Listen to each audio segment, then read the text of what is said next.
Right. What is a legitimate form of protest?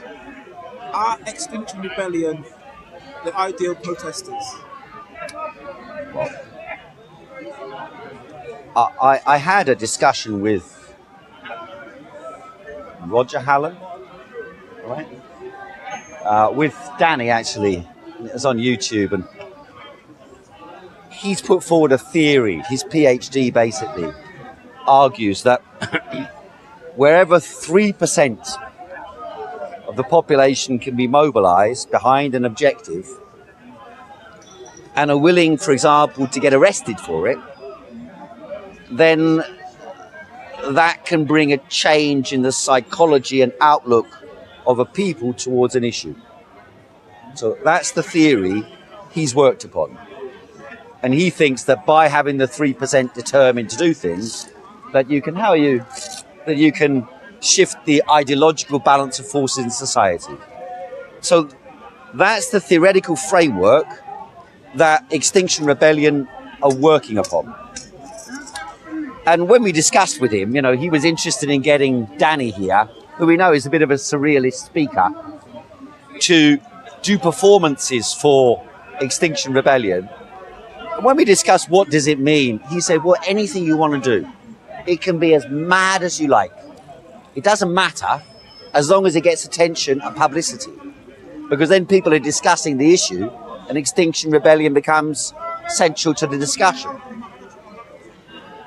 However, as I've argued over the last couple of years when the Extinction Rebellion movement began,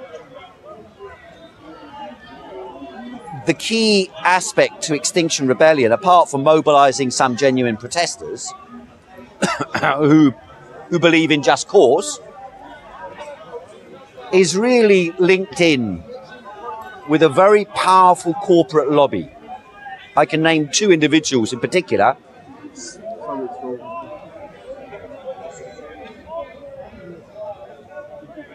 Did it not start at all? No, it started, then it stopped, right? So. Is that for Striker, is it? Yeah. Okay, well, don't worry about this. Because you got uploaded, don't you? Don't worry about it. Don't worry about it. Paul Polman, former head of Unilever, and Mark Carney, former governor of the Bank of England. They have both presented themselves. They tried to set up an organisation during the peak of the first phase of Extinction Rebellion protests. They tried to set up an organisation called Business Rebellion. And this Business Rebellion was supposed to link in big business with the protesters and thereby to magnify and amplify their influence within the corporate world. And the intention was, and probably still is, to get big corporations to enshrine in their articles of association and objectives certain clauses that correspond with the demands of Extinction Rebellion. My concern is that the arguments given by Extinction Rebellion are actually interlinked with a particular corporate lobby that actually doesn't really want to protect nature. It wishes to capitalize nature. In other words, there's a lot of discussion now about man's encroaching on nature, and that, for example, is provoking the outbreak of pathogens within the population, such as SARS-CoV-2, because man has got more contact with nature and greater intercommunication, and therefore, somehow, we have to segregate the two. Now, an element of that is what's called the privatization of nature. And just the same as we've had in the last decades, the privatization of things that used to be public domain and public institutions, for example, like the healthcare service, education, social care services, and so on. So there is an argument being made by certain layers of the green lobby, or certain green lobbies, that what you should do is you should protect nature from man. The way to do that is to privatize it. So you say, London plane tree, value £1,000. Right? Now, could we argue with that? If you go to a flower shop, you buy a little plant, £5.50, £6, £10. So why not £1,000 for a tree? So now, what about the animals living in the tree? Okay, if you've got a colony of ants, say 10,000 of them, you can say the value of them is £10. And then you can say, you know, a bird nesting in the tree, let's say it's, you know, a thrush, value £20. And if you can get markets established that are effectively based on this idea of commodifying nature and all the animals, flora and fauna on the planet, then of course you can create commodities that you can trade around the world that are connected with the supposed protection of nature. And so within capitalism, the solution to problems of the natural environment are integrated together with capitalist solutions. And the capitalist solutions are commodity. How are you? A fish can't get out of water. Sorry? A fish can't get out of water. That's true. I mean... You know what I'm saying, though? Yeah, well... You know what I'm saying? Although that's not 100% true. Okay. You know, you've got mud skippers. Yeah, you know, we've got whales who came out of water and went back to water. we can change. So we can change. But Might take a long time. but overall, fundamentally, you're right. You know, it's the nature of capitalism to try to capitalize on the opportunities. And given the fact that there is a significant social opinion that seeks to protect the environment, that considers the poisoning of the air, the poisoning of the sea, the poisoning of the land to be a negative thing, and this is something we can observe in everyday lives. Given those circumstances, those who command the decisive levers of economic power can shape the agenda in relation to the green movement or the ecological protection movement in a way that suits their interests. And that's why I say the privatization of nature is the dangerous tendency that is, if you like, an automatic conclusion from the panic mode that Extinction Rebellion are mobilizing people to try to think the world is in. And they're, of course, they're trying to interlink it with COVID-19 and so on. And pedophilia. Well, that seems to be a general phenomena. That was visible in the demonstration called by Piers Corbyn last Saturday. Lots of people shouting out stuff about that. I think that's also been a cause of the right wing. I don't think that's such a big issue amongst the Extinction Rebellion people, who tend to be more the sort of middle-class hippie type brigades, to be honest with you. I mean, I know it's crude categorization, but there is an element of that. Sorry? They're trying to infiltrate everywhere.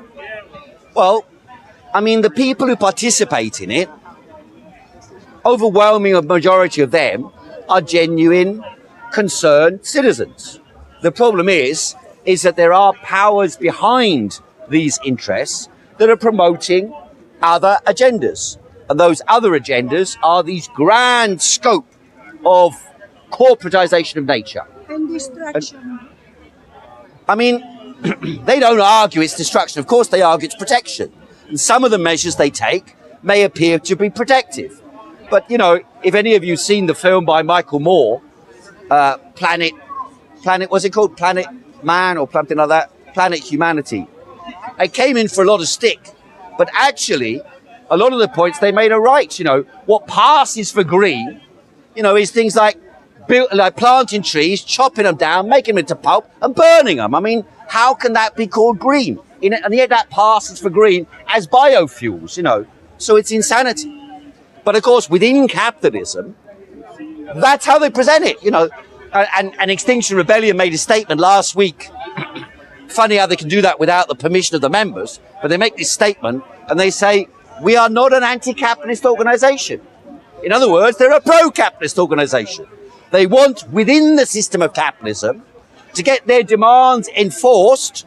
And some of those demands, you know, they're demanding now that Parliament change laws because they've got a protest block in the street, you know. At the same time, yes, some of them got arrested, but to be fair, I mean, the arrest of Piers Corbyn has been ridiculous. One time after another, they arrest him, you know, for calling a demonstration, trying to explain his view on the lockdown. He's opposed to it. He's opposed to all these measures. Well, I don't agree with what he's saying on everything on that, but I agree with his right to say it, just the same as I agree. You know, people say to me, oh, how, you know, last week when I posted saying I support his right to demonstrate, I oppose him being charged with anti-lockdown or anti-COVID laws or COVID laws, and I oppose him being arrested and fined £10,000 for every single demonstration he calls. Sorry? That legislation was designed for social gatherings. If you look at the letter of the law Yes. of that legislation, Yes, I know, it's I know. not anti-freedom of speech and demonstration. Otherwise, why didn't this Well, demonstration yes, I agree. happen? I agree with you. But I mean, people then came onto my Facebook page. I still use the rotten stuff. I just happen to be stuck on there because I've got too many people who I can connect with. So I still try to use it a little bit for politics. But the idea that Facebook is an open democratic forum for you to spread your ideas, it's just rubbish. I mean, it's a controlled forum manipulated by artificial intelligence to corner you into certain blocks that conceal you from each other. That's how Facebook works, particularly since the pandemic broke out. But some people said to me, oh, you know, they had this knee-jerk reaction. I don't know if you've noticed this around at the moment, but you can't, you know, a lot of people, like you were saying earlier on, a lot of people are becoming utterly intolerant, incapable of following what's happening in the world, incapable of discussing whether, you know, the Brexit issue was one issue. Everyone got divided, was fighting each other about that over the dinner table in their family and so on. Then the election was another one. And now the pandemic initially united everyone, and then it suddenly collapsed. And everyone's turning against each other. You're wearing a mask, you're not wearing a mask, you're doing this, you're not, you know, as if, you know, kill your granny, all that sort of rubbish. Yeah? They want people turned one against another. That's what's happened. And then they say, when I said in defense of Piers Corbyn speaking on an open air rally, and I attended the rally to see what was going on. And what he did, one clever thing he did was right. He said, well, I asked, you know, there were about 25, 30,000 people there. He said, can you just hug your neighbour? And they did. They did. And there is, the fact of the matter is, I mean, I'm not the world's expert, but I have studied about 1,000 documents from scientific papers about COVID-19, SARS-2 and so on, right since the Wuhan crisis began. And there is no evidence that you can catch SARS-CoV-2 from hugging someone. There's none. You know, you need to spend. Yes, of course, and same with sex. You have to spend at least 15 minutes in close contact in an enclosed environment to be able to spread the virus from your throat or your lungs to another person. That's how it's spread. Now, there may be the occasional circumstance where it spreads slightly differently. Occasional. But the idea, you know, see these signs on the street now. Oxford Street, I walked down there this morning. Or just over here, look, these bloody markers on the street. And they've widened the pavement, and this is in line with the whole Extinction Rebellion movement. They've got something called the 40 Cities Plan, which is a sort of United Nations plan to link together the mayors of 40 cities to plan out a green future. I mean, how else can you explain that once the pandemic broke out, suddenly all the pavements were being widened? Where did that come from? Was there a law? No, it was already worked out that they would do something like that. They didn't give the planning permission, but suddenly it was all raced through. And they justify, they justify it on the grounds that you can catch COVID, or better said, SARS-CoV-2 from a 2 meter, like walking past this guy. If I happen to stray within 2 meters, like I can catch it from him. That is bullshit. Yes. Yeah, it's complete bullshit. No wind tunnel test. But no scientific. So therefore, just one sec. Therefore, all the measures they're talking about in that sense, widen the road, 2 meter distance, it's rubbish. So when Boris Johnson says space, face, hands, what was it? Hands, face, space, right? hands. There is no evidence that you can catch SARS-CoV-2 from handling money. There's no evidence you can get it from touching something. There's no evidence you can get it from opening a door or touching letters arriving. I thought you could at the beginning. That's what we assumed at the beginning. But the evidence showed, also reported in a British Medical Journal this month, that there is no, or better said, a clinically irrelevant chance of you catching SARS-CoV-2 from an inanimate object. So all the sanitization of your hands outside of a clinical is completely useless and has been all along. Now, we didn't know that. We didn't know that at the beginning, but we do know it now. So why are they still propagating it when they know it's not true? Heiko, with respect, you seem to be contradicting an earlier message, which only recently, in conversation with me, you were saying the significance and the importance of wearing masks because people could catch COVID from each other. I mean, I remember you saying that. You deny it. I said, I was advocating a lockdown like in China on the 8th of March at my meeting at Speaker's Corner. Some of you were here, right? So I advocated that. Other people thought I was a lunatic. Now, if you have, as at that time, an unknown virus, which we didn't know, well, we assumed that no one in the world has immunity to it. And the consequence of that was that on the basis of a 3%, which was at the time what the calculation was, a 3% death rate, that would mean millions and millions of people around the world dying. If around 20% of the world would have got it, around 15 million people would have died. So it would have been like Spanish flu. But subsequent to that, the investigations and the evidence have changed. And you must change what you do according to the evidence if you are trying to base your arguments on science. So that is why I changed my opinion about that question, because the evidence has shown something quite different to what we initially assumed. It's quite natural. If we initially know something about death rates, about the potential for massive death rates, massive infection, zero immunity, then of course it was perfectly logical, because we knew that the incubation period is a maximum of 14 days, that if you were to have locked down the whole world for 14 days, the virus would have been eradicated, right? So that's the logic upon which the Chinese and the Italians and myself argued for that case. Now, subsequent to this, we discovered a whole series of factual, scientific evidence from experiments and from observations. Sorry, let me take you and you first. Yeah.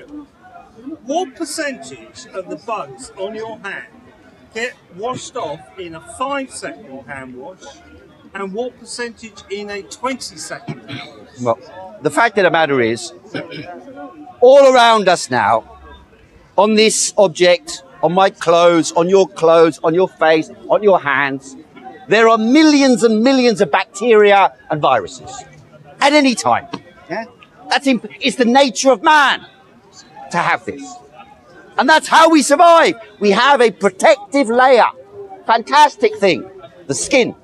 And the skin protects human beings from penetration by these pathogens or potential pathogens.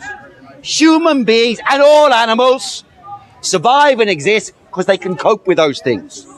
Now, what is new that has been found out in the last couple of months is that they've all been talking about the antibodies, and I took an antibody test myself. I took one a month or two ago. I thought, if I've got antibodies, good. At least I'll be free from all this madness. Inconclusive. No, it was a negative. But that doesn't actually mean that much, but it was a negative. But then we found out more recently, a study in Tübingen in Germany. I can't remember the name, Ramenstein, I think the guy's name was something like that. It was a large-scale study of the ability of the body to resist the virus. And what they found is that previous coronaviruses, like the human coronavirus, which exists in human beings for centuries. There are 4 or 5 coronavirus that regularly infect the human body and that most of us will have had.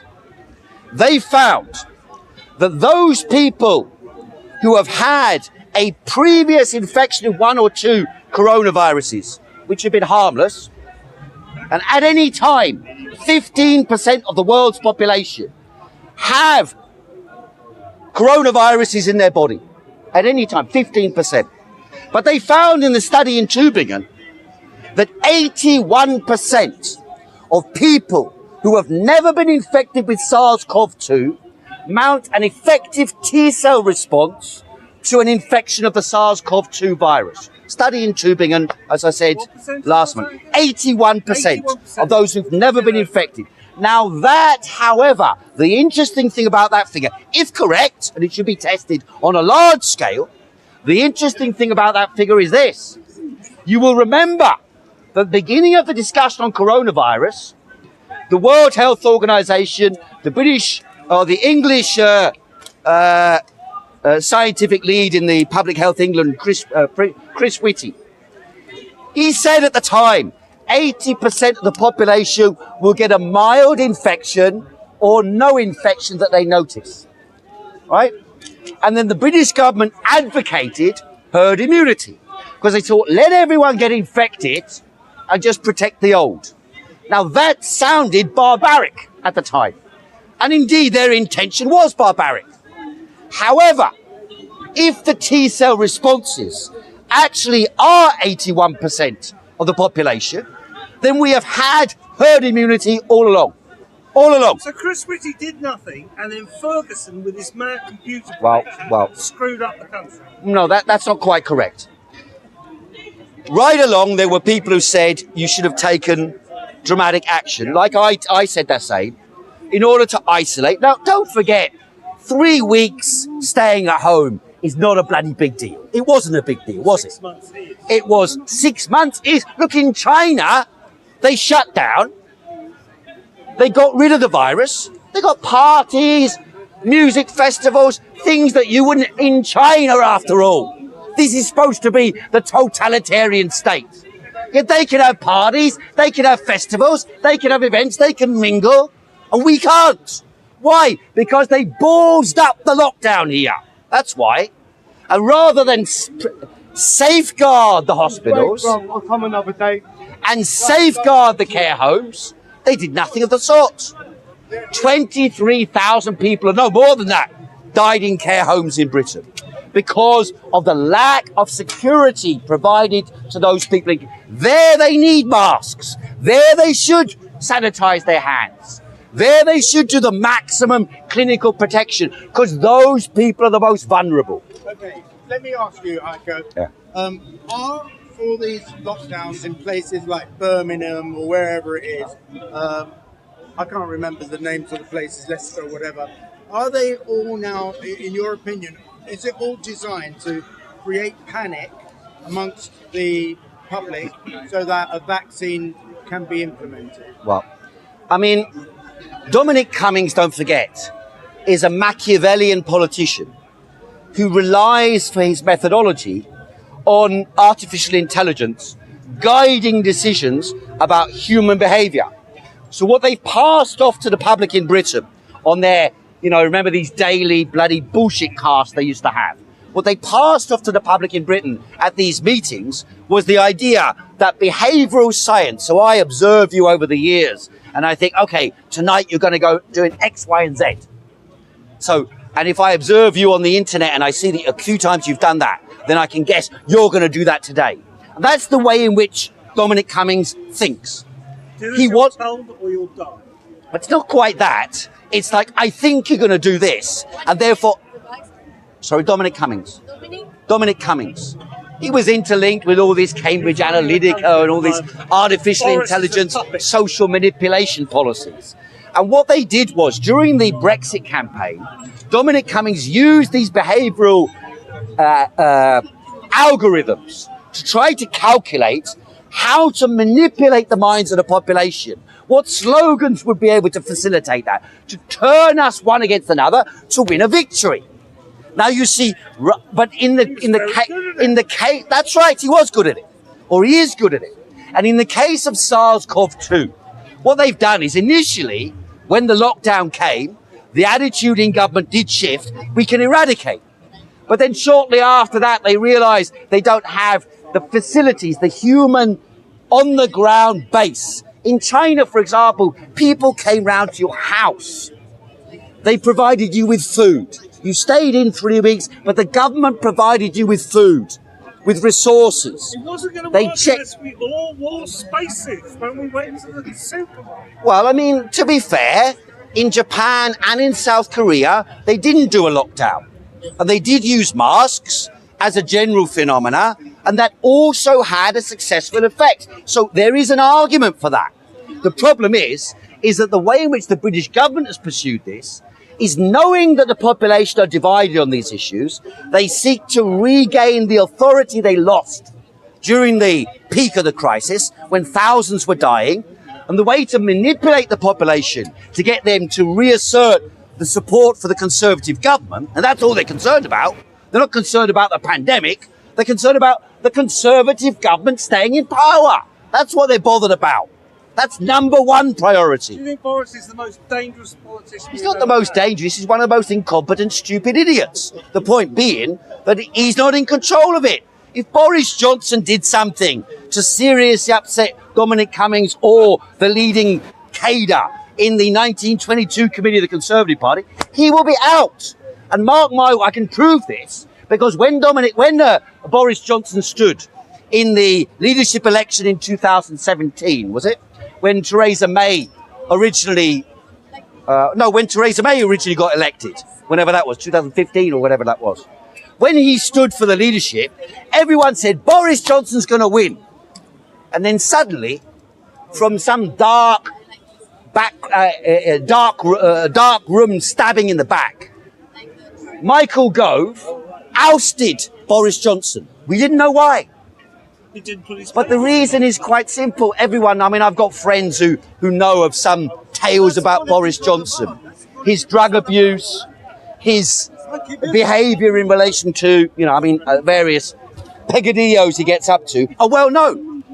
They got images and so on of him taking cocaine and stuff like that, right? There's no shortage of stuff like that. But they've ignored it because they have it in the background if they want to oust him. So Dominic Cummings dominates Boris Johnson. And don't forget, Dominic Cummings was originally working for Michael Gove. So there's this, game going on at the top level. But the purpose of their policy today is to divide one against another. More important than fighting the pandemic. Having said that, if it is true, as the Tübingen study showed, and also other studies have shown, but slightly less T-cell response, T-cell is like a memory. Antibody response will be one thing, T-cells another. It's a memory of previous illnesses, diseases, infections you've received. And if the effective T-cell response is 81%, as in Germany, then of course it doesn't matter if young people get infected, except if those young people transmit to the vulnerable. So that's the issue. Like my friend here, he looks after his mother. He's always taken much stronger measures than most other people in the park, quite rightly. Because yes, he wouldn't die from it himself. But of course, if he was infected and could infect his mother, then that could be serious. Therefore, those are the measures we now need to take. And then what we also need to do is create a T-cell test so that we can check who is going to be protected against the virus by their own immune response already. And then we don't have to worry about it, hardly at all, because it will hardly affect anybody. The problem is they don't have a strategy like that. All their strategies are chaos. That's the problem we've got. So we may well get a big spike in deaths, not because you need to have any extra deaths, but because of utter incompetence in relation to the healthcare service, in relation to social care services. Have they really provided, this is a thing, have they really provided security, clinical security to the care homes? Have they really provided that? I don't think that's true. Have they really provided security inside the workplaces? I mean, I'm no bloody expert, but I've tried to study what I could. I've got a doctorate. I can investigate questions reasonably intelligently. And I can calculate, whether one article contradicts the other article and so on. I don't know every bloody article. Thousands and thousands of documents being published. But I've looked at what I could. And what I know is the following. If you go and get on a bus, you can catch it on a bus. And it doesn't matter whether you've got a mask on or not. Because if you catch it on a bus, it will come from aerosol. And aerosol bypasses the mask. Yes. It doesn't protect you. The mask will only protect you from droplets released by the person in front of you. Right? If you're sitting next to them and the droplets are going that way, that will be one. But if you're sitting there, you've got a mask on and you've got a mask on, you're next to each other and you're sitting on a bus, when you're breathing out droplets, if you can smell someone's breath or smell someone's tobacco when they're smoking, that's the nature of like an aerosol. So if you're sitting there and you're breathing out heavily and you happen to have a high viral load, it will escape on the sides of your mask and transmit around the room. Now, if the window of the bus is open, problem solved. But if you look on the buses, I look when they go past. Half the windows aren't open, right? That's what they needed to do. Retrofit the buses, open the air, and then no one will get infected on a bus. In the workplaces, they're saying, go back to work now. But many people work in offices where the air conditioning systems will be... In aeroplanes, people aren't catching the virus on aeroplanes, despite what they're trying to make out. They aren't because in aeroplanes, the air is not recirculated. The air is 90% replaced when it's taken out by the air conditioning system. And therefore, aeroplanes are safe to travel on. Underground tubes, however, most of them don't have any airflow. When you get on an underground tube, you should walk right to the end of the passageway, open that, open the other one, open. So a flow is going through the train, and then you will not get it. In the office blocks, you need to check. They're asking millions of people to go back to offices. But what instructions are they giving these people, apart from rubbish about 2 meter space, wash your hands and put a mask on? None of them are actually going to protect you against the virus if it's aerosolized in the room or circulated in the room up to 10, 20 meters or so. That's what happened in Korea in the churches, because it was a closed office with no windows open and everyone singing. So they caught the virus there. In Ischl in Austria, it was a party atmosphere in wintertime with no windows open and someone going around with a whistle who was contagious, blowing the whistle. And that aerosolized his viral load into the air. And as a consequence of that, about 10 countries in Europe were infected by people who went back from Ischl and infected their countries. And so how do you stop the spread of the virus inside offices? First thing, you inspect the office. Where are the windows? Where is the aeration? If the windows don't open, replace the windows with windows that do open. If it's too cold, provide heating in addition to the airflow. And then you will not catch the virus, or the chance of catching it will be minimal. And in that way, when the numbers of infections are dramatically reduced, the virus cannot survive. So that's the point. You need to cut it off. The problem is we are not advised on that. Instead, they talk rubbish to us. Face, space, hands. All rubbish. Rubbish. Complete and absolute rubbish. And then, of course, when numbers go up, they impose these stupid lockdowns. Stupid lockdowns on a local basis. And it's not getting rid of it. Why? Because look at, where was it, Preston? I think it was Preston. In Preston, they said, oh, we'll have a lockdown there. But of course, you must go to work if you can go to work. You think the Bangladeshi workers working in sweatshops, 50, 60 to a room, with noisy machines, where to talk, you have to talk loudly, and that spreads around. Of course they get infected in those circumstances. And yet there's no inspection. There are no workplace inspectors in Britain who go from place to place and say, this is wrong, that's wrong, this is wrong. The advantage in Germany, actually, the reason why the German death rate is minimal is no higher than seasonal flu in Germany. the death rate. And that's how it should have been in Britain and in all the advanced countries. No higher than seasonal flu. Why was it higher than seasonal flu here?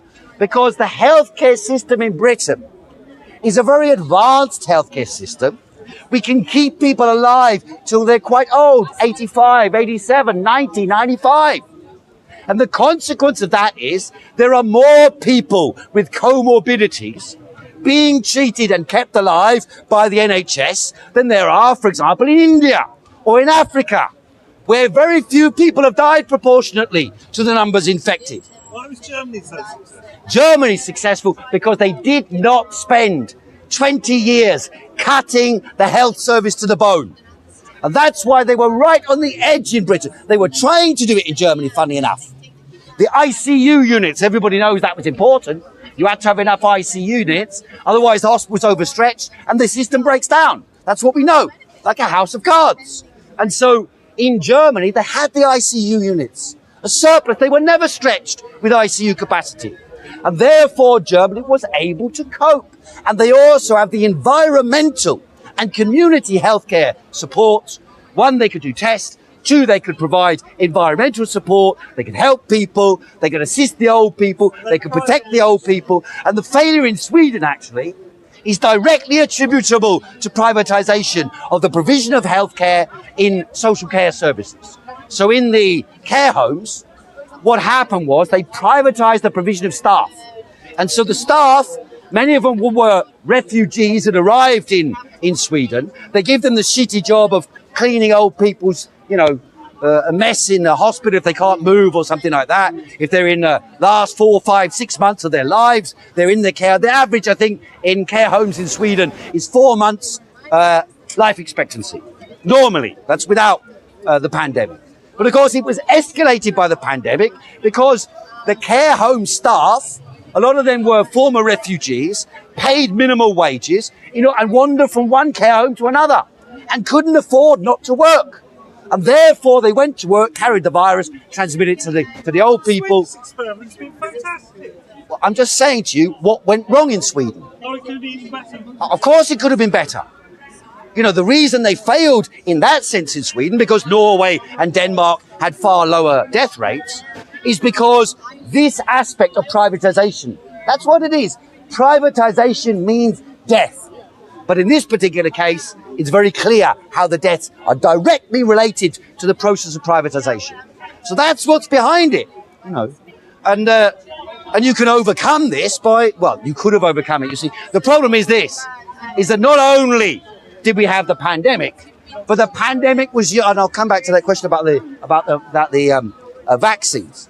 The pandemic has led to a restructuring of world capitalism. So, for example, they have utilized the pandemic. Didn't mean they caused the pandemic.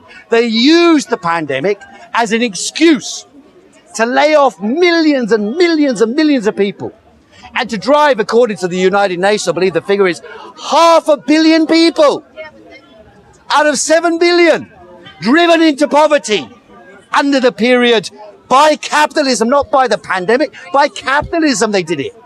Now, a lot of the people, how many here working from home now, other than me? Working from home now. So they said, you work from home. A lot of people say, well, that's good. I can work from home. I want to stay working from home. But the employers now, the big employers were scared to do that before because they like to watch over you, keep an eye on you, like Panoptic and Jeremy Bentham, You control the people by observing them. But of course, they know that nowadays I can observe your work by computer. Therefore, I know if you're productive or not productive.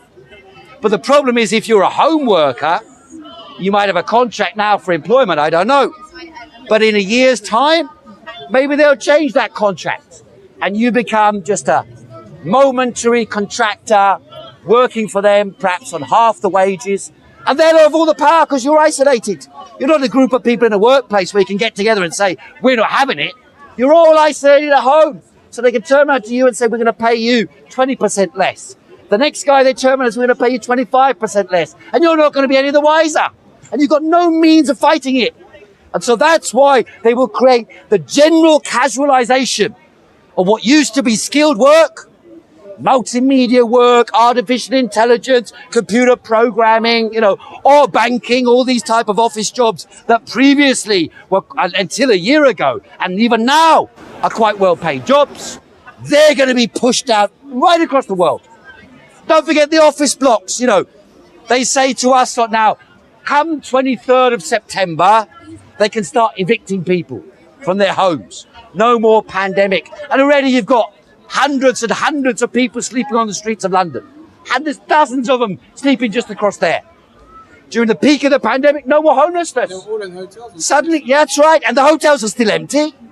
But then ask yourself this. I've got a court case tomorrow where I'm defending against possession for a friend of mine who lives in an office block where they put him in an office block, told him he's got a flat, and now they want to evict him, said, oh, you're not actually a tenant.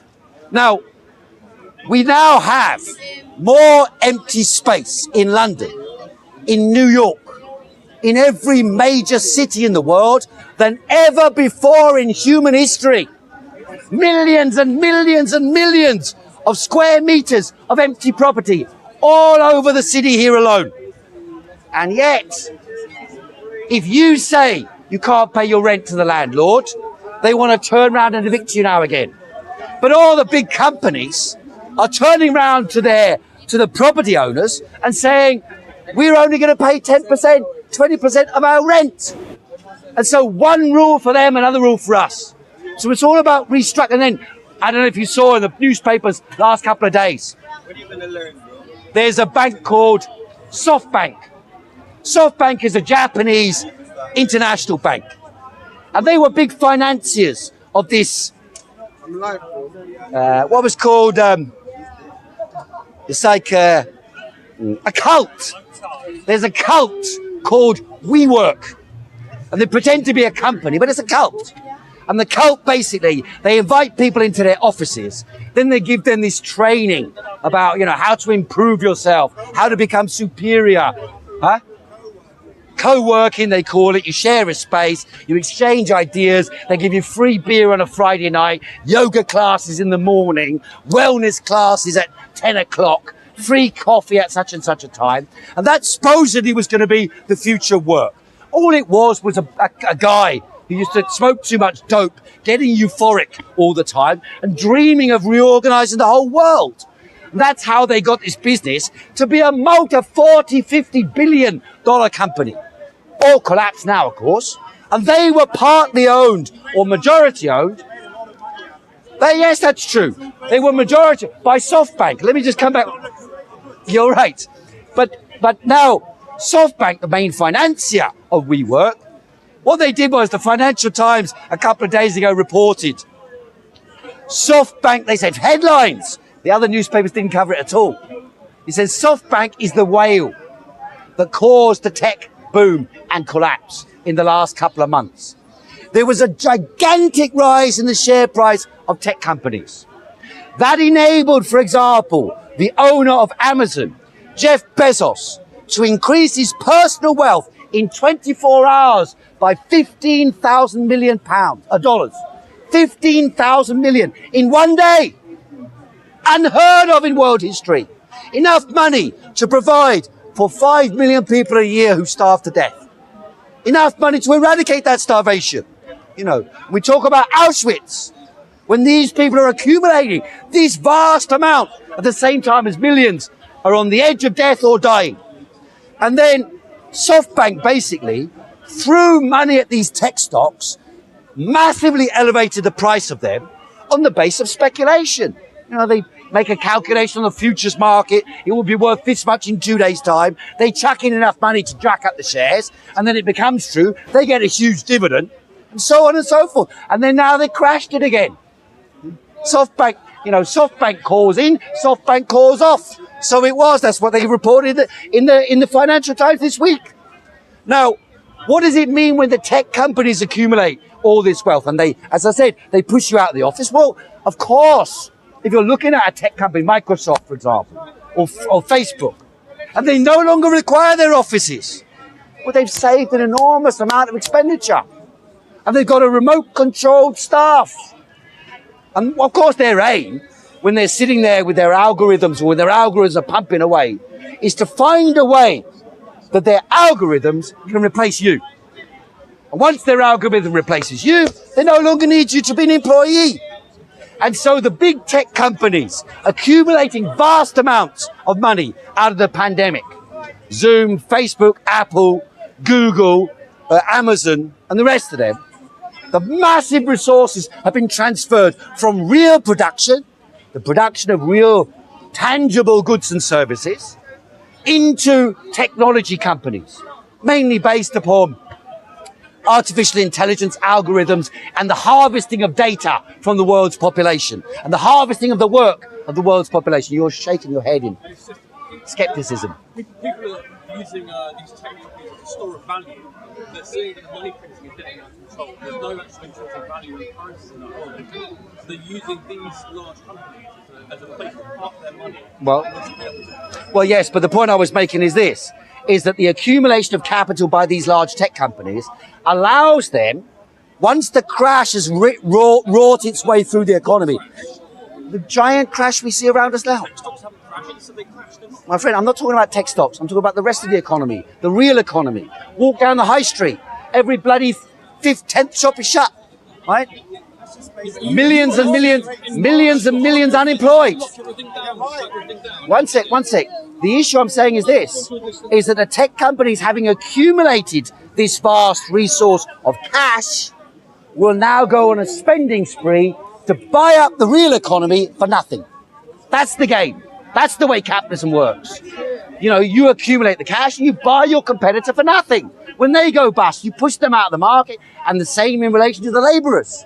You see? You make you work at home, it looks good to you now, and then suddenly they cut your wages and replace you with an algorithm. Are you using any of those applications?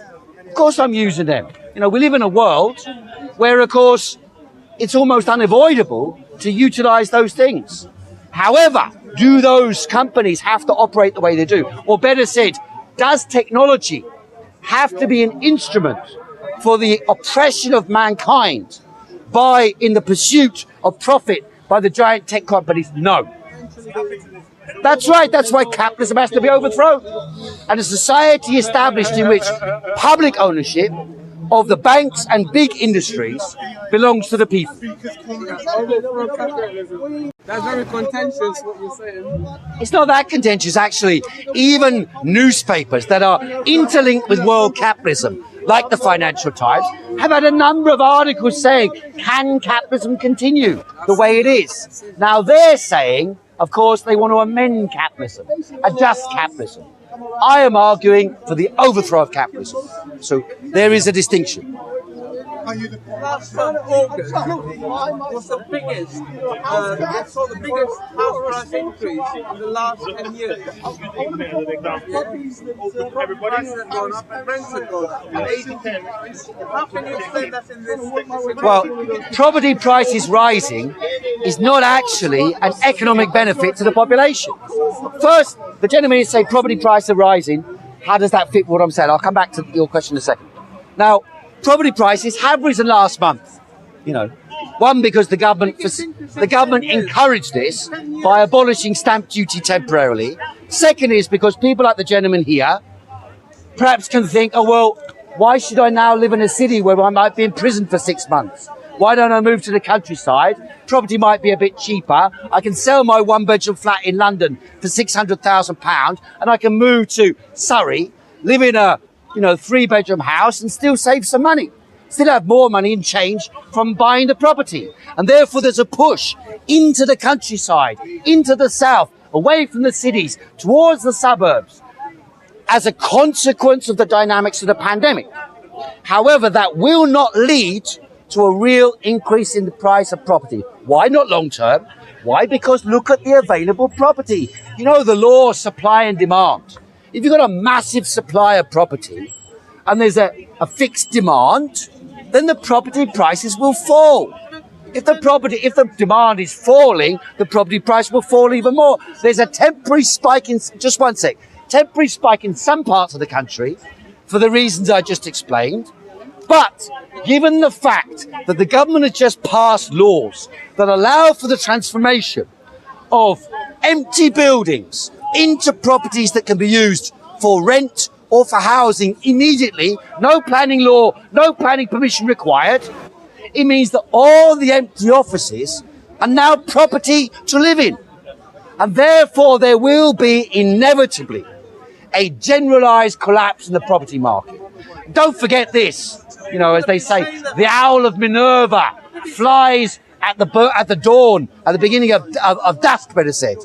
And therefore the collapse in the prices, the collapse in property, not only in Britain, but internationally this will take place, will of course catch a lot of people. What's that?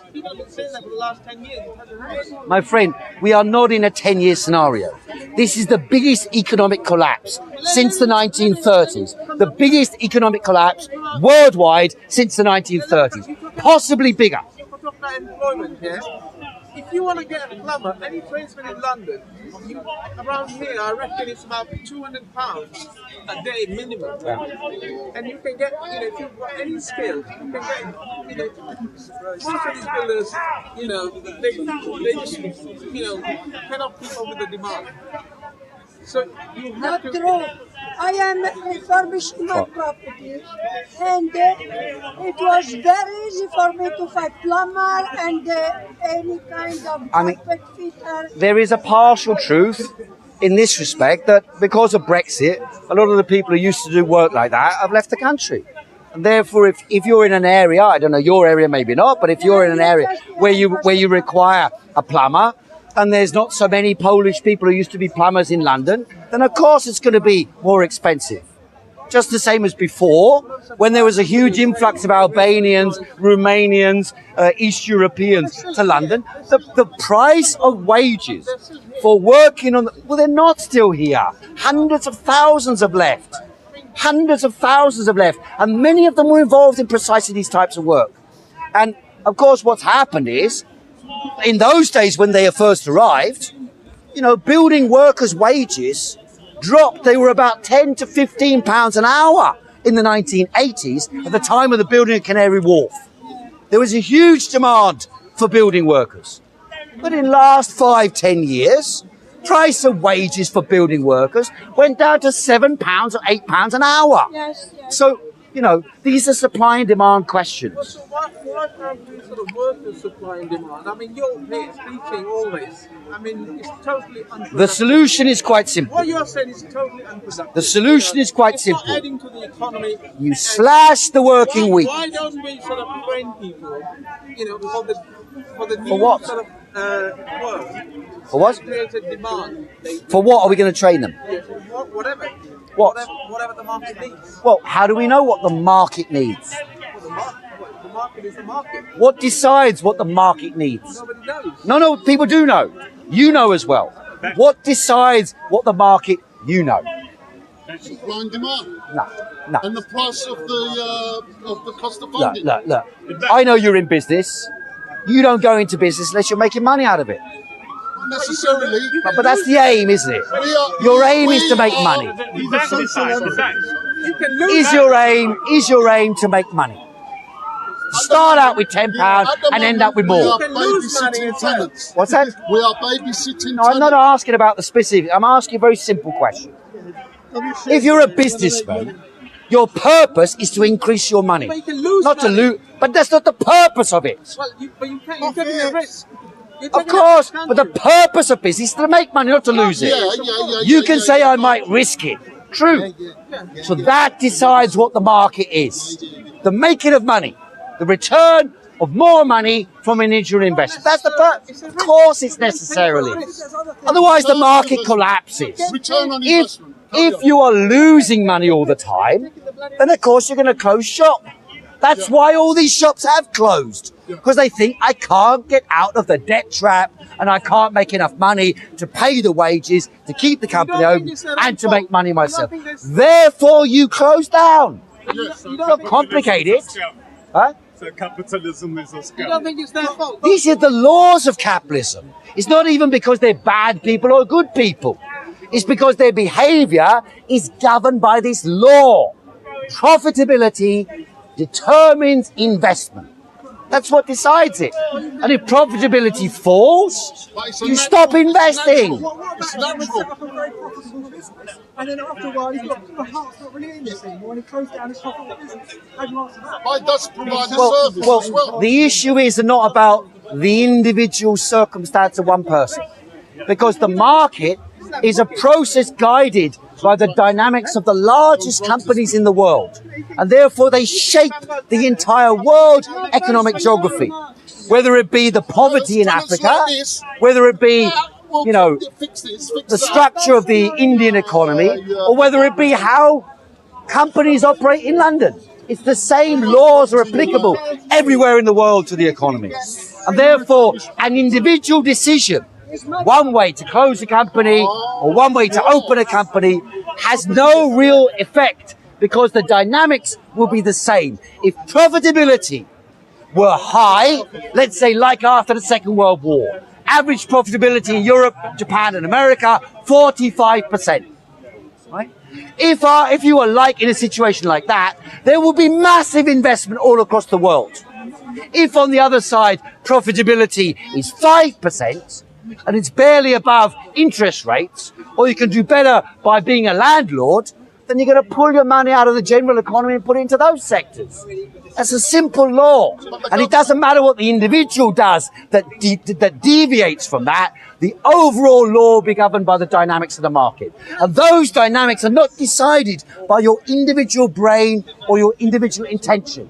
They're governed by objective forces beyond your control. That's why when a collapse of capitalism happens,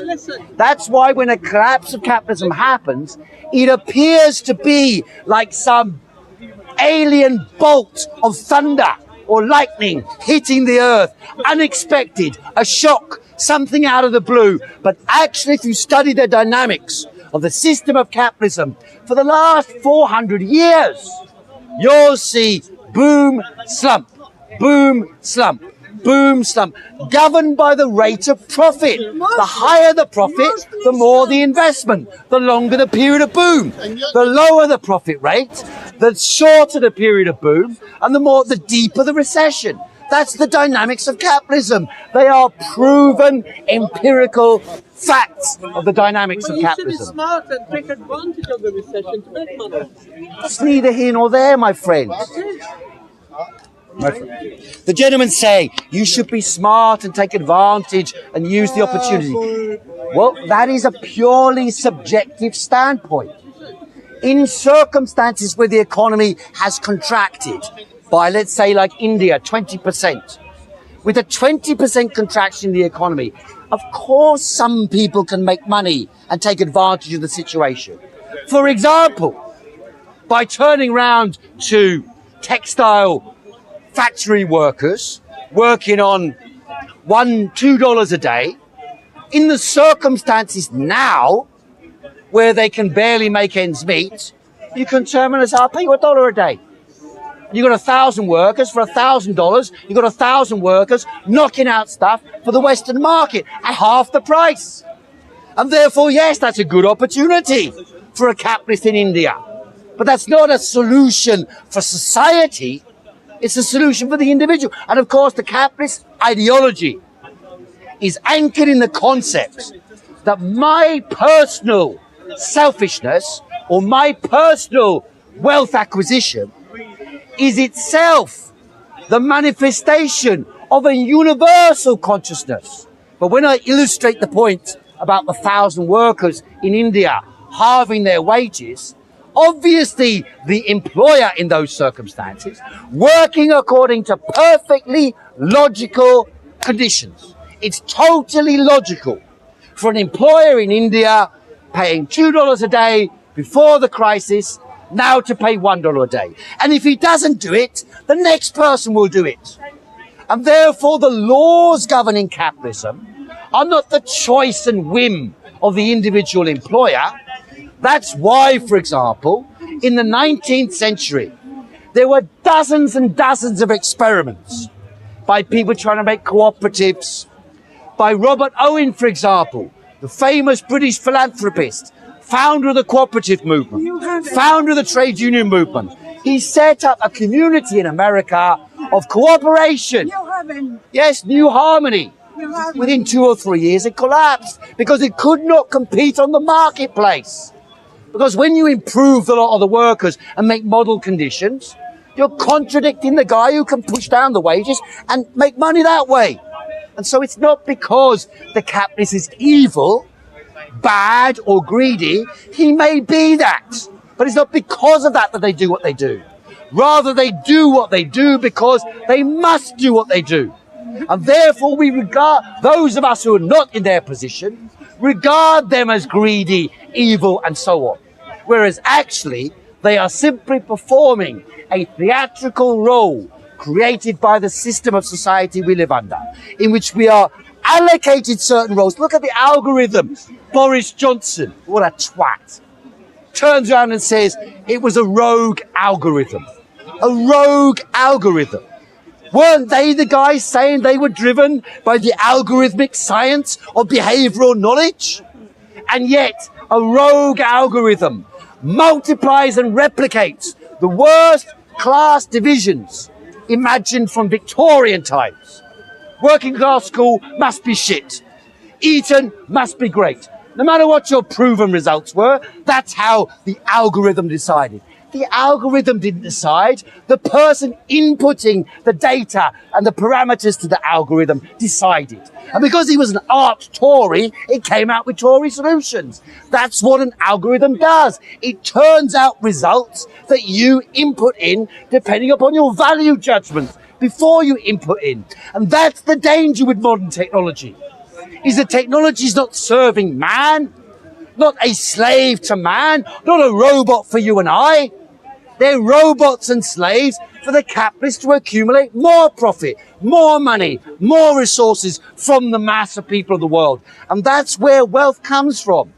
It comes from the labor power, our work, you and I, what we do, what we produce, what we think, what we develop, how we input, how we work out what we're doing, how we navigate the world. They harvest all of that, some of it paid, some of it unpaid, in order to market their products. That's the nature of the capitalist system. Shouldn't we take back our labour then? And our thinking process? Of course, firstly, in relation, for example, to Google, Facebook, the idea that these companies own, like I go on my phone. When I pick up my phone, sorry, phone's over there. When I pick up my phone here, and in my phone, then I type something on my phone. In Google, I go into Google, I want to search, I type it on my phone. I type, search Heiko Khoo, like my name. Does that belong to me? Did I type it? Did I do that? Or does it belong to Google? Fact is, it belongs to Google. Even though I typed it on my machine that I bought personally, it belongs to Google. If I type something on Facebook, a comment, you get 3 shares, it belongs to Google. If I put a video, upload a video from Speaker's Corner onto Facebook, 3 shares, belongs to Facebook. What the hell is going on? And not only that, they accumulate, you see. Marx was very clever, he pointed out. If my job is to move rocks, like, to move from one place to another, pick up this rock over here that Elisa's sitting on, and I get 3 other people to help me to pick it up, my individual labour cannot do this task. But by having 3 people, through cooperation, we are able to do what we cannot do without cooperation. And therefore what happens under capitalism is all the extra value created by cooperation goes into their hands. All the added value, not only of me writing on the internet, but of you and everyone else in the world writing on the internet, is accumulated by these companies and then used as a force against us. Now, every single key aspect of this device was made as for the purposes of warfare. The touch-tone screen was invented by the CIA. The processor, also invented by the Department of Defense. The internet, invented by the Russians and by the Department of Defense. The protocols on these invented by the military. You may not be interested in war, but war is interested in you. And these are instruments of war. And we know this because now they talk about it openly. They say, oh, Donald Trump said this, we must stop him saying it. We must censor it. Piers Corbyn called for a demo, so we must arrest him, send the police in, put some helicopters to watch over them. They monitor and observe the processes in society. They collect all the data and they try to use that data against us. Let me just illustrate how stupid they are. All this talk about track and trace app, track and trace failure, track and trace computer, your mobile phone will detect. Google and Facebook knew all along who got COVID-19 and who didn't. Because everybody who gets ill goes onto Google or Facebook and reports to one of their friends or family. They say, I'm not feeling very well today. Maybe I've got this. No, I'm still not feeling well. Another person will write back and say, are you still not well? What symptoms have you got? And between that data, and don't think this doesn't belong, it all belongs to them, that data. It belongs to them. And instead of making that available, let's say, offering you the chance to use that to inform others, privately, but nevertheless within your circle, or to inform people who you've been in contact with in the last 2 or 3. But the transmission is only 1 or 2 people, don't forget that. Most people only transmit to 1 other person or 1.5, and of course you can't transmit to a half person. Therefore, 1 or 2 people. You don't have to, incarcerate everybody for 14 days, as they like to make out. And as I pointed out earlier on, if the study in tubing is right, 81% of the population have got a natural immunity to this virus caused by previous coronaviruses and immobilized through the T-cell response in the body. That's what the Tübingen study has shown. And so if that's correct, it means herd immunity exists in a population and has always existed in the population. Now, but of course, they're not interested in dealing with the virus. That's why the big tech giants sat on their fingers and did nothing until governments offered them large amounts of money. And then they pretend, we're going to make this app that's going to check from the Bluetooth. What a lot of bullshit. What we required was private, like Telegram or Signal, private control mechanisms. So that within your circle of associates and friends, which differs in size for all of us, we have that transit. Like I did a walking tour this morning. I got the phone number of everyone who did the walking tour. I can connect with them and I can say to them, look, someone come down here. Were you standing next? Not were you on the tour? Were you standing next to that person for more than 10 minutes? 15 minutes? That's the issue. Don't bullshit us about walking down the street. I'm going to get it from someone running past me. Shit. That's just shit. So hands, you don't have to wash them. Unless you're looking after someone who is likely to come down seriously ill. You don't need to sanitize them. In fact, it's probably negative for your health to do that because it's natural for the human being to ingest a certain amount of bacteria and viruses on a daily basis. And that actually strengthens your body.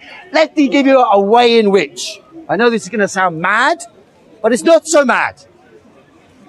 If you wanted to make sure people were immunized against COVID-19, we now know for a fact that if you get a low viral load infection of COVID-19, you will not come down sick. And therefore, if there is a method for example, like with an asthma thing, puff thing, you get a bit of liquid, you puff a bit of COVID into yourself at the level of viral load that is below the level at which you come down sick, that is an immunization. The Russians have made an immunization now, an injection now, and that injection has only been tested on 76 people.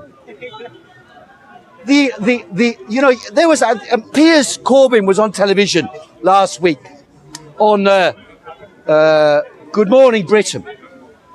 And when he was on that program, I watched what he said. He's a very good friend of mine. I've been speaking here with him many, many times.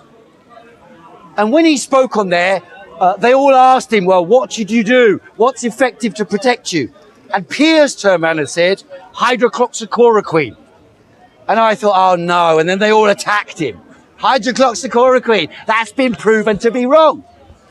So then I checked, because I'm a good friend of Piers. I thought I'd make the effort. I had a quick check back. And what did I discover? There has been a massive study in Belgium with 8,700 patients, some some who were given hydroxychloroquine and some who were not, about half. The biggest study so far. And they found issuing a dose between 200 and 400 milligrams a day, which is the maximum legal dose permitted by the medical profession in Britain. This was published by Dr. John Campbell on YouTube a couple of days ago. And he's a well-respected mainstream thinker about it. And what he said was, he was amazed by the study because when he looked into it, he found that the World Health Organization study and the study by the Oxford, there's an Oxford study, it's called the Oxford Centre for Evidence-Based Medicine. And what they found was that in both of these research trials, which led to the world stopping hydroxychloroquine being used, in both of them, they gave massive doses of hydroxychloroquine, 5 or 6 times larger than what is legally permitted by the medical profession. And you can check that yourself. Now, I was surprised. And someone then, when I posted it, some people said, you're going mad. You're accepting conspiracies. I said, this is a giant study, the largest so far in Belgium, in their hospitals, in real life scenarios, using a normal dosage of hydroxychloroquine. The problem with hydroxychloroquine is it's cheap. For £2, you can buy about 300 doses. So you don't require a vaccine to take that. 30% reduction in deaths. Now, some people then said, well, you're supporting Trump. I said, the fact that Trump happened to be right on one thing is neither here nor there. He didn't base it on ever. Having said that, it's not quite true, because there was evidence from China from the beginning that hydroxychloroquine was effective in patients in convalescence. There was evidence for that. And the Chinese also used some Chinese traditional medicine. I don't know the efficacy of that. They claimed efficacy for that as well. So in those circumstances, well, naturally, I'm not a conspiracy theorist, but certainly the WHO behavior and the Oxford Centre for, evidence-based medicine has clearly been up to something very dodgy. And maybe to try and promote certain vaccine agendas. I will not take the vaccine. Why? Because, firstly, I'm not in the categories that are likely to come down seriously ill. Secondly, I do not wish to be a guinea pig. And that's what you will become. Because any vaccine requires years of use and experiment.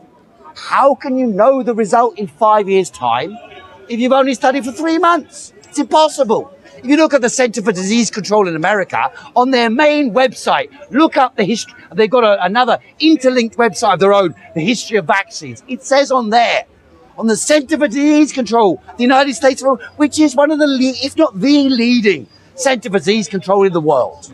And it says on there, a vaccine takes approximately 10 to 15 years to develop. That's just simple fact. It's not me making it up. So why the panic to rush out a vaccine? Because some of these companies, they think they're going to make a huge amount of money out of it. And it's government money, it's been given to them by governments, Governments have already been buying these things even before they've been made.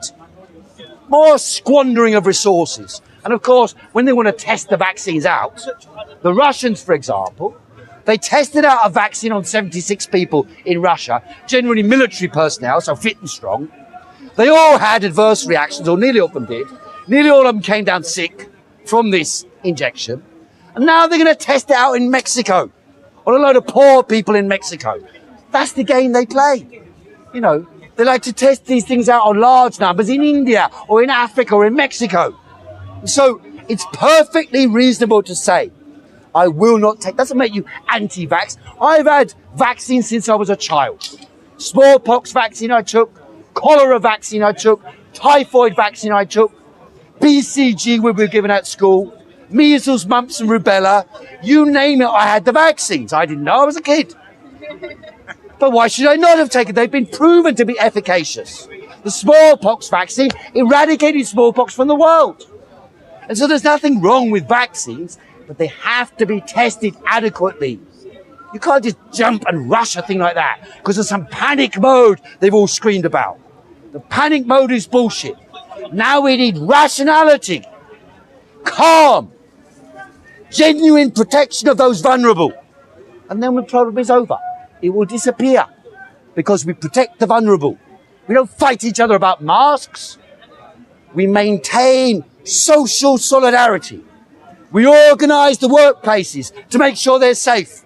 We organise the bus workers, the tube workers, to install windows so air flows through so no one gets it on the tube. And in that way you cut off each of the vectors of transmission.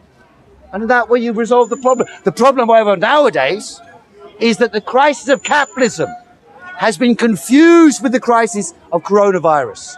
It was the same in 2008. Yeah. In 2008, housing crisis, they said. Yeah. Housing crisis.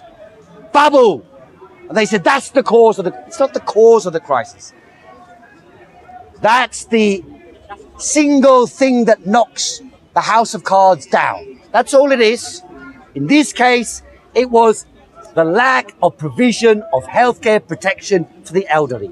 That's what caused the collapse. In Sweden, the lack of protection in care homes. That's what caused the collapse. Nothing to do with the virus. And now, as I say, the evidence seems to point to the fact that most people have already got immunity to the virus. Doesn't mean they won't come down ill, but they'll have a minor ailment. And therefore, the key thing is to protect the vulnerable. And then the other aspect of social aspect. The crisis is not a crisis of coronavirus.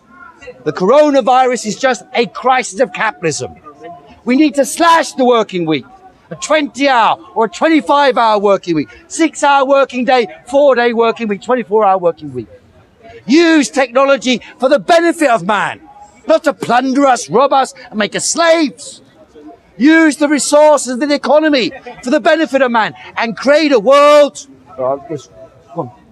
create a world of peace, freedom, and plenty in harmony with the ecology. Thanks very much, ladies and gentlemen. Very good. Excellent. Very, very good. Yes, well, looking better over the 6-month period. Now we've all been in lockdown. Some people put on weight, but we're looking better. I've been told the same now. You look like Elvis Presley. You're like Elvis Presley now, aren't you? Look. I've been listening to a lot of Chuck, George Formby actually. Oh, there you go. You've got the voice for that, actually, funny enough. You do. How you doing, mate? Heiko. Heiko, it's nice to meet you. I'm Katie. Good. I've really, really enjoyed everything. Okay, well, send us a Facebook or something like that. Yeah, for sure. I do a walk into every Sunday. Maybe you'd like to come along. Really? Are you living in London? No, actually, I'm in Bristol right now. My dad came to visit and he flies out tomorrow, so thought we'd show him around. But next time I'm in London, for sure. Okay, well, it's a walk until we do it. Oh, no, I haven't got my Facebook thing here. Just look up Heiko Khoo, H-E-I-K-O. I was going to say, here, I have mine. So...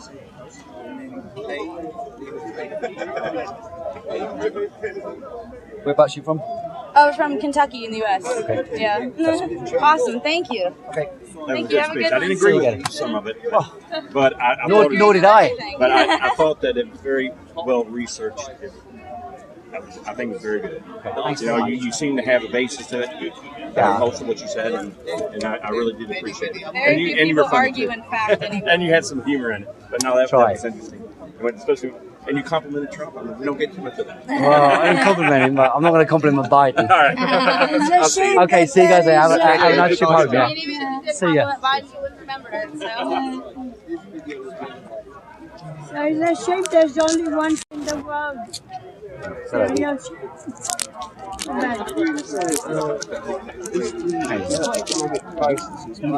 Mostly not from